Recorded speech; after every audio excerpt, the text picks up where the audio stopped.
Hey there, welcome back. Hope you have been enjoying your spring break, whatever that means in a time when you can't really leave the house. We are going to jump back on the horse with one of the most complicated subjects in all of AP Comp Gov, which is to say Brexit. Just a quick warning, this is a really complex situation, and it's also a moving situation. There continue to be negotiations ongoing, and for as long as I've been teaching this course, I've had to interrupt my units about other countries to provide important Brexit updates. I don't expect you to be 100% up on the news, but if you're interested in pursuing this topic, there is a huge volume of writing about it, and I'm very happy to provide you with references to learn more about whatever aspect of this insanely complicated situation you want to know more about. But I'm going to try to boil down today for you two things. Number one, what did it mean for the UK to be a member of the European Union in the first place, which is going to help us understand why many people wanted to get out of it. And then second, why is it so difficult to reach a deal, even after the referendum indicated that British people wanted to leave the European Union? So let's get going. First thing is that we need to revisit a concept that I taught you originally this year when we talked about Nigeria, and that is different types of international organizations. States, sovereign states, join together to do stuff for a huge variety of reasons, maybe for economic growth, maybe because they want to pursue a common foreign policy agenda, maybe to try and protect human rights, et cetera, et cetera. But the kinds of organizations they form tend to boil down to two types. One type, the more common type, is called intergovernmental organizations. These are associations between sovereign states in which they voluntarily collaborate, but ultimately, if your state doesn't want to go along with something that the organization decided, you don't have to do it because you haven't sacrificed any of your sovereignty. Some examples of this are the United Nations, which almost every state belongs to, and the African Union. There is a different, perhaps more selective type of international organization, which is what we're going to be concerned with today when we talk about the EU, and that is a supranational organization. These are organizations which, by definition, have some amount of sovereignty over states. When you agree to join a supranational organization, you are explicitly saying, I will surrender my state's ability to make decisions in this particular policy area and give that ability to the supranational organization. We're going to agree to go along with their decisions in areas X, Y, and Z. And so some examples of those are the European Union, which makes policy for its member states in a huge range of areas, particularly trade and regulations and currency in most countries and migration. We've also talked previously about the World Trade Organization, which sets limits on its members' ability to put up barriers to trade within member states, and ECOWAS, the Economic Community of West African States, which is a little bit like an European Union for West Africa, in which Nigeria has exercised a ton of leadership in recent years. So the European Union matters because it's a supranational organization with a stated commitment to freedom of movement in four categories: goods, services, capital, so like money, investment, and labor, which is to say people doing work.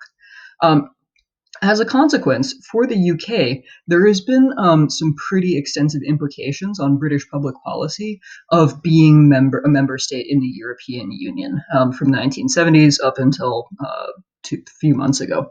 For one thing, the trade relationship between the UK and the European Union is extremely important, especially to the British economy. More than half of the goods exported by the UK in 2014 were sold to European Union states, and it's easier for European consumers to buy British goods as long as the UK is a member of the European Union, because the purpose of the European Union is to create what's called a single market, meaning that trade between EU member states, so like France and Germany, for instance, should be at least as easy as it is in the United States to trade goods between, say, Massachusetts and Connecticut.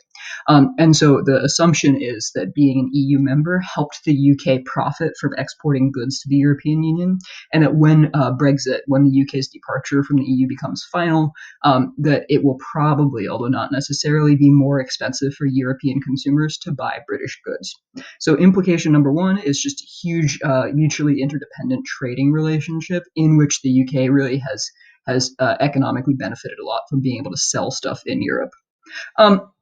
Related to that is that just across Europe, there's been what we call integration of supply chains, which is probably a concept that you've heard about being disrupted as a result of coronavirus shutting down economies and production in various parts of the world.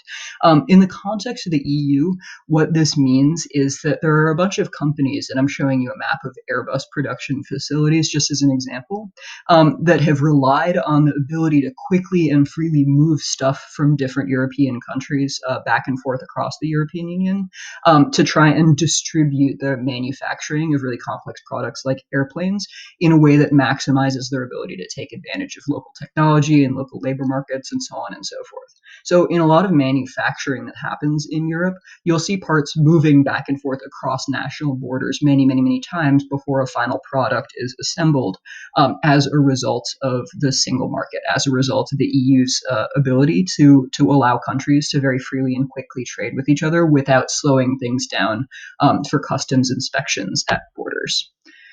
Impact number three is freedom of movement, and this has been a hot button in the UK, and you can actually see it anytime you travel to a European country. You'll see separate passport lines at immigration and customs for EU citizens versus non-EU citizens. One of the principles of the European Union is that labor, so workers, should be able to move freely across borders of member states within the European Union.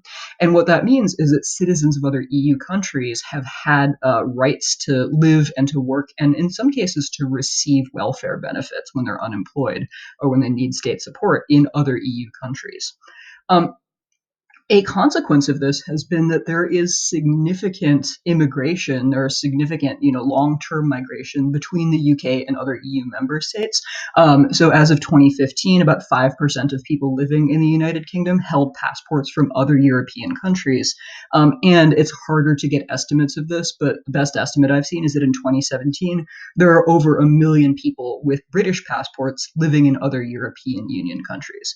British membership in the EU made it easier for people from the EU to live in the UK, to access social services, and to have the rights of employment, and conversely made it easier for British citizens to live elsewhere in the European Union.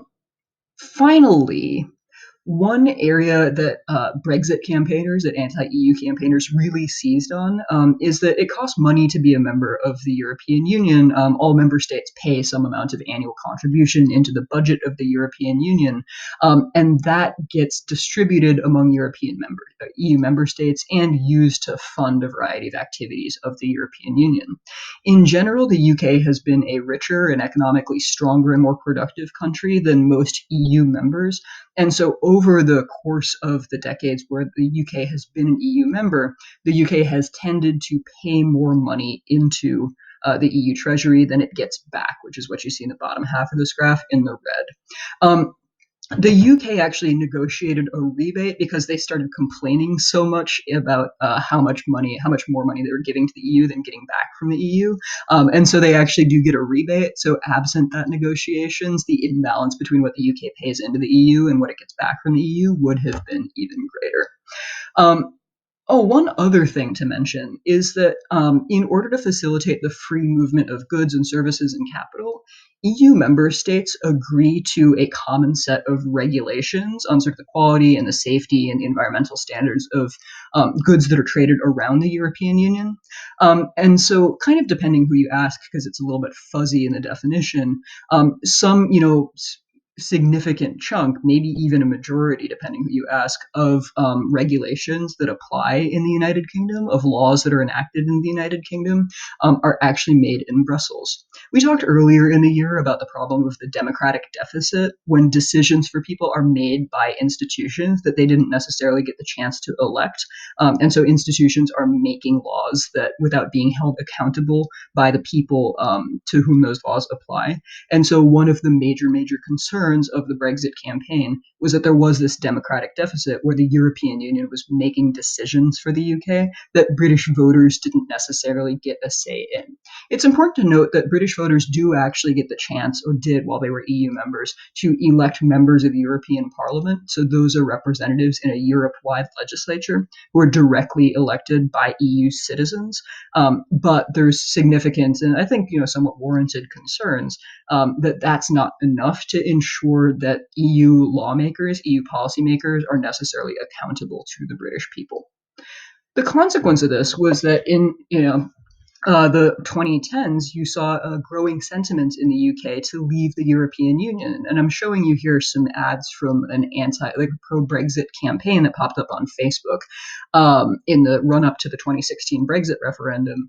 But Leave campaigners, those are the people who want to get out of the European Union, expressed a wide variety of concerns. Some were that as the EU continued to expand into Eastern Europe, that would kind of drag down the British economy, that would force British taxpayers to support people's welfare in these much poorer countries and less economically stable countries. One was that EU regulation was kind of holding Britain back.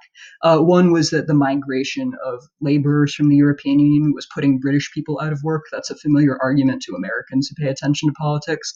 And then one was that the money that the UK was spending on the European Union's budget would be better spent in the UK. And there was a particular campaign to say that if we got out of the European Union, we would have a ton more money to spend on the National Health Service, on providing healthcare for our own aging population. So, as you probably know, if you have the green edition of the textbook, which is the 5th edition, published right before the Brexit referendum, you have a section titled Brexit ? And if you have the orange textbook, which is a 6th edition, published after 2016, you have a section titled Brexit. So the upshot was that the Brexit referendum passed. 52% of people who voted that the UK should leave the European Union. That happened in the summer of 2016. But the UK only formally exited the EU on January 31st, 2020. And the UK for the rest of 2020 is going to continue kind of pretending as if it's an EU member, following EU regulations, observing that the rules of that single market, et cetera, et cetera. So I'll send you off to some other resources to explain exactly why this is difficult, but I'm just going to preview those things for you real quick.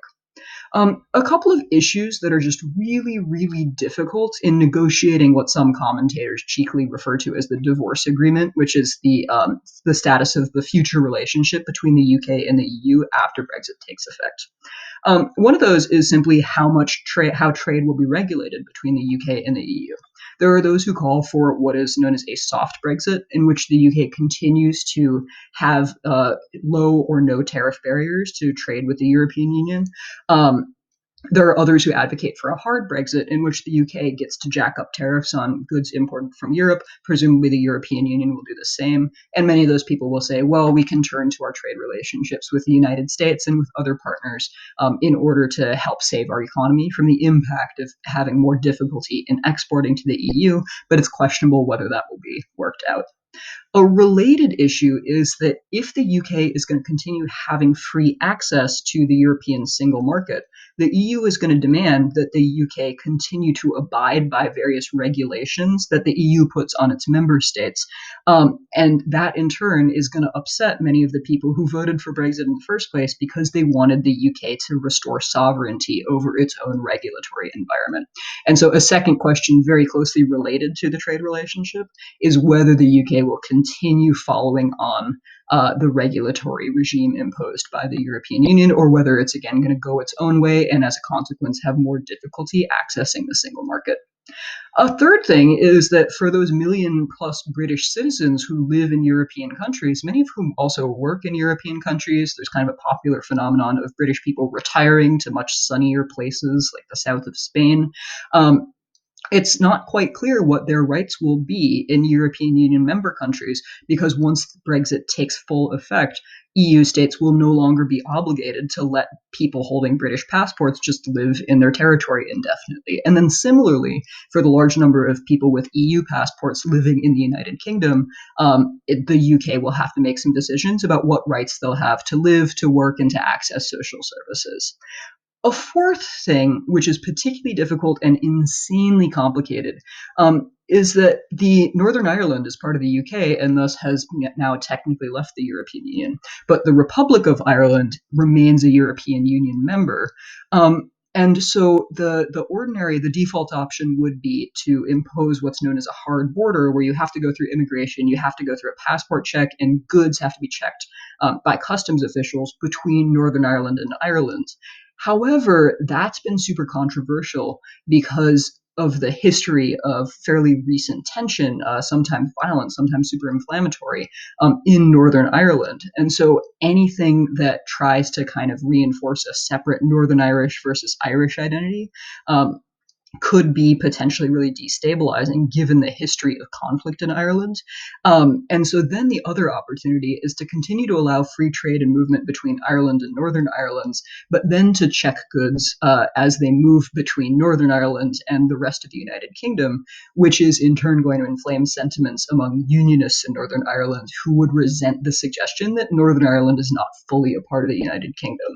That turned out to be an insanely difficult problem to solve, especially because for much of her premiership, Theresa May, who ultimately had to resign as prime minister because she couldn't get Parliament to agree on a Brexit deal, she relied for most of her premiership on support from a small Northern Irish party called the Democratic Unionist Party, which steadfastly refused to countenance any idea of border checks between Northern Ireland and the rest of the UK.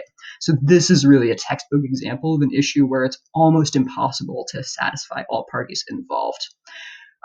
Finally, on a kind of a more prosaic note, the United Kingdom owes the EU some money as a result of prior commitments. Brexit is not going to allow the UK to get out of paying those debts. And so the EU and the UK have been arguing repeatedly about exactly how much money that is and how much of it the UK and when the UK is going to pay it to the EU.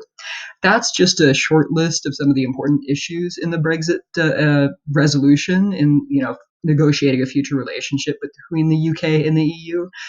There are many more that could potentially be stumbling blocks to negotiations.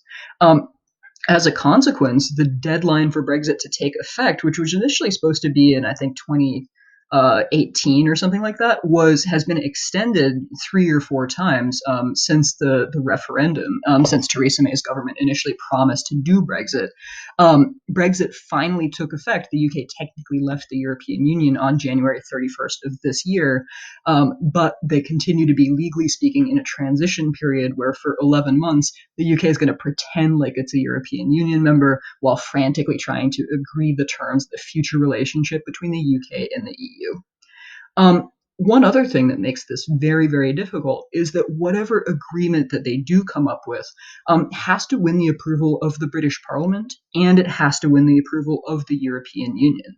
And so a position that Theresa May and Boris Johnson have both found themselves in is shuttling back and forth between Brussels, where the EU headquarters is, and London, trying to get an agreement through Parliament, then trying to take that agreement and getting the EU to sign off on it. The EU will insist on some changes, so then they have to bring it back to Parliament, get Parliament to approve them, etc., etc. The EU has been a tough negotiating partner, but Parliament has also had a lot of ways of imposing sort of obstacles and stumbling blocks in its own conditions. And part of the reason why it's been difficult to get any Brexit deal through Parliament is because the two major parties, Labour and the Tories, themselves are divided about Brexit. Labour, on the whole, has been more pro-European Union than the Tories have, but there are a number of elements within the Labour Party that are at best Eurosceptics, so they're sort of questioning whether the UK benefited from a close relationship with the EU, most notably Jeremy Corbyn, who until recently was the leader of the Labour Party, the leader of the opposition. He had for a long time been kind of skeptical of whether Britain really needed to be integrated with the rest of Europe.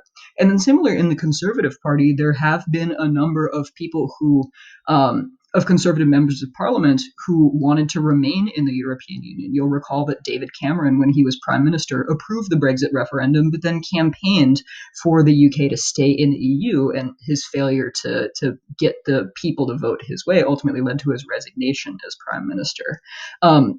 When Boris Johnson became prime minister, one of the things that he did was actually to kick out of the party a number of members of parliament who refused to vote with him in favor of a relatively hard Brexit, a relatively complete separation from the European Union. And so those divisions will start to clarify themselves as it turns out that Brexit is the major issue of British politics today.